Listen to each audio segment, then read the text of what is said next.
Christian Horner's exit from Red Bull was the earthquake nobody fully saw coming, but what's rumbling underneath might just be bigger. Forget the headlines about Sergio Perez or Valtteri Bottas being Cadillac's next big driver signing. There's a completely different power play unfolding here, one that doesn't revolve around who's sitting in the car, but who's calling the shots behind the garage door. Let's get straight to the point. Cadillac is stepping into Formula One in 2026, and they're not looking to play catch-up for 5 years like most newcomers. They're trying to build something elite from day one, and to do that, they need more than just a fast car or a solid driver. They need a brain, a leader, a figurehead, and with Christian Horner now on the open market, that opportunity just became real. Here's the context. Cadillac had already announced Graham Lowden as team principal. No drama there, respectable name, decent credentials, but when Horner suddenly walked away from Red Bull, 8 world championships, 6 constructors titles, nearly 2 decades of dominance, you start thinking twice about sticking with the safe option. This guy built Red Bull's empire from the ground up, and he did it when he was just 31. If anyone understands how to take a blank sheet and turn it into a championship caliber team,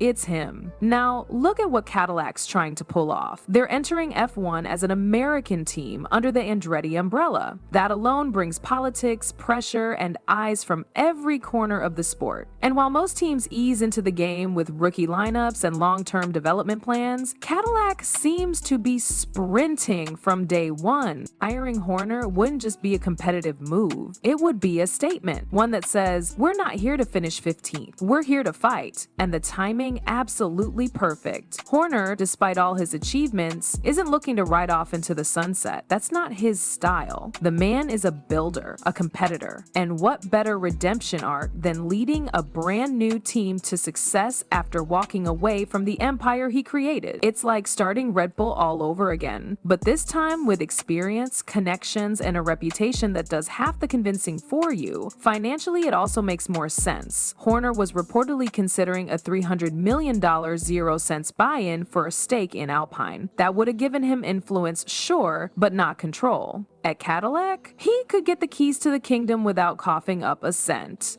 Full command, total authority, no boardroom politics or power-sharing nonsense. Just him, the car, and the mission. But where does that leave the drivers? That's where things get juicy. On paper, the Perez versus Bottas debate feels straightforward. Perez brings money, upwards of $30 million, 0 cents in sponsor backing. That's a tempting package for any rookie team looking to fund R&D and infrastructure. On the other hand, Bottas brings experience. He's been reliable, drama-free, and consistently delivered points during his time with Mercedes and Alfa Romeo. But throw Horner into the mix and it's no longer just about resumes and funding. This gets personal. Remember, Horner was the one in charge when Red Bull pushed Perez out. Their last chapter didn't exactly end on warm terms. And now you're telling me Perez would want to start fresh under the same guy? That's not just awkward, it's complicated. Tensions like that don't just disappear when the contract's signed. They linger, they affect performance, they create cracks. Valtteri Bottas, on the other hand, is sitting in a position of quiet strength. He doesn't bring Perez's sponsorship war chest, but what he does offer is clean history and veteran experience. Bottas has worked under some of the best leadership F1 has seen.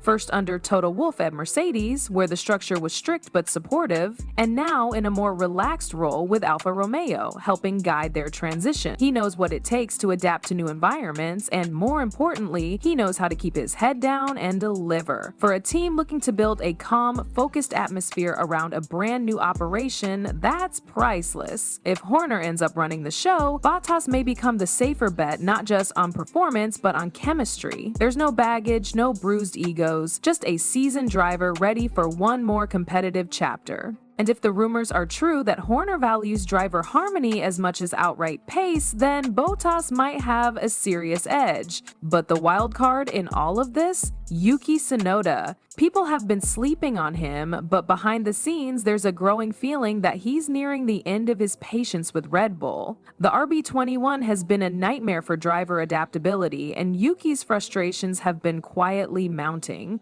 He's shown glimpses of talent, raw speed, fearless overtaking, but he's never had a car that fits him. A clean break to Cadillac could unlock a new version of him entirely, and with Mick Schumacher reportedly heading off to Cadillac's WEC program, there's now room for a younger driver to fill that second seat alongside Bottas or Perez. There's also Felipe Dragovich, a name that keeps resurfacing in paddock whispers. He dominated F2, he's been a reserve for Aston Martin, and he's quietly built a solid reputation as someone who's ready for the main stage. His lack of drama and strong technical feedback would make him a solid partner in any two-driver setup. Add in names like Jack Crawford and Alex Dunn, and Cadillac has an abundance of young blood to choose from if they decide to go bold. But here's the deeper question: why does this driver lineup even matter so much?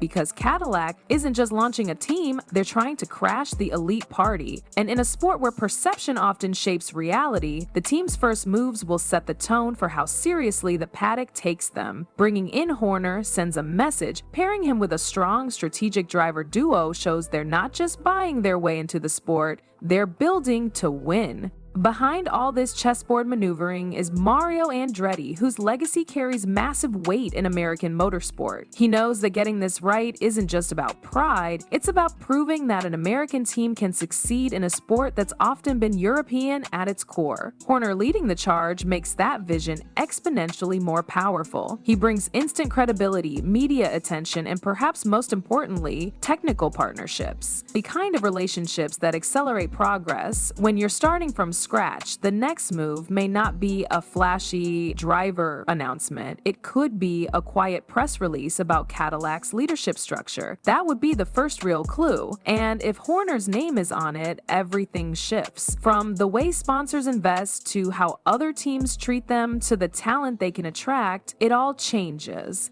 Because in Formula One, leadership isn't just about strategy, it's about belief. And right now, belief is something Cadillac can't afford to get wrong. Christian Horner joining Cadillac wouldn't just shake things up, it could detonate the entire F1 power structure. That's not exaggeration. His presence alone would force teams like Alpine, Haas, and even McLaren to reevaluate their trajectories. Because this isn't just about a team principle switch. It's about injecting a race-winning mentality into a team that hasn't even turned a wheel yet. Horner's strategic mind, media control, and knack for extracting performance from chaotic situations would give Cadillac a blueprint most new teams take years to figure out. And it wouldn't stop at the pit wall. The sponsor game would shift immediately. Companies that were on the fence about investing in a brand new F1 team would suddenly see a familiar face they can trust. Horner is media savvy and marketable, which means big brands would be far more comfortable putting their name on the car, the suit, or the team garage. Cadillac's budget could go from modest to monster almost overnight, and in a cost cap era, that extra capital, used wisely, can be the difference between fighting for Q3 or just fighting to finish. Engineering talent is another angle no one's talking about enough. Horner has a loyal following, not just among fans, but inside the paddock. There are Red Bull engineers, performance analysts, even ex-Mercedes staffers who would seriously consider jumping ship if Horner called. People want to work for winners. If Cadillac becomes his new battlefield, don't be surprised if the personnel shuffle behind the scenes is just as dramatic as anything happening on the track. He knows how to build a team, not just fill a team. But there's one final piece to this puzzle, and it might be the most important: the long game. Formula One is changing fast, with 2026 bringing a whole new engine formula, aero regulations, and potentially even format tweaks. The teams that adapt quickest are going to rise the fastest. Horner's greatest strength has always been his ability to read the sport's evolution and get ahead of it. He did it when Red Bull outpaced Ferrari and McLaren in the early 2010s. He did it again in 2021 with a cost cap and technical resets, and he'll do it with Cadillac if they give him the wheel. It's not just about throwing money at wind tunnels and praying something sticks. It's about building a structure where the team reacts faster, learns quicker, and doesn't panic when the pressure mounts. That's the environment Horner thrives in. He turns chaos into results.